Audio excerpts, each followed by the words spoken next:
You do not achieve everything you want, but that doesn't mean your journey is a disappointment. At every step of your life, disappointment is an emotion that you undergo. When you're a child, maybe not getting chocolates can be a disappointment. When you grow up to be a student, not getting good enough marks can be a disappointment. As you grow up to become an employee, not getting a expected hike can be a disappointment. This way, disappointment is carried throughout our life. But not everybody can handle it.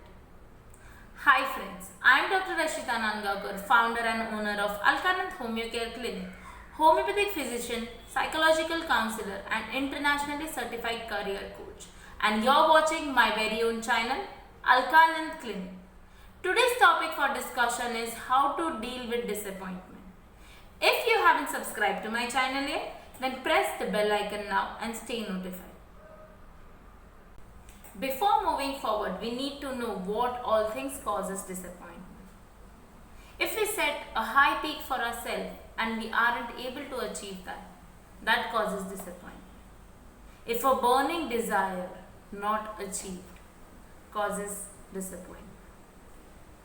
And this disappointment is caused due to the expectation that we keep from either ourselves or others. We can say expectations are the root cause of disappointments. But there can be no man with no expectations. We aren't sane. So expectations are something that everyone is going to have. There is no way to get through life without getting disappointed even once. Disappointment is something that no one can be exempted of. What we need to learn is to how to handle it. There are mainly two ways of reacting to a disappointment. One is constructive and the second is destructive. Whenever an emotion is released, there is an energy which is created, and this energy is released along with the emotions.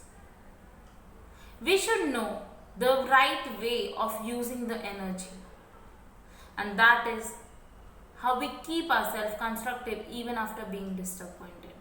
Now, what do you mean by constructively using your energies? It means channelizing your energies to work towards an activity which leads to creational or productional outcomes. For example, exercising, working for long hours, listening to music, writing books, etc. This helps you keep a positive mind frame.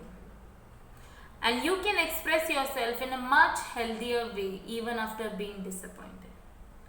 If you choose the second, destructive way of outletting yourself, then negative emotions such as anxiety, sadness, loneliness, depression, doubting yourself, self-worthlessness would crowd your head and you would start emitting a negative vibe. This negativity will keep impacting your future decision and so does your life. And we never want our disappointment to cause us any interference in our further life. So, to let disappointment affect you to the minimum, you should know these two Guru Mantras. First, expect the minimum. And second, respond in a constructive way. If you know this both and you could practice it in your life, then you can deal with disappointment easily. I hope you found this video useful. For any kind of queries or further consultations, you can contact me on the below given details. Do let me know in the comment box if you want any specific video to be made. Like, share and subscribe my channel, and thanks for watching till end.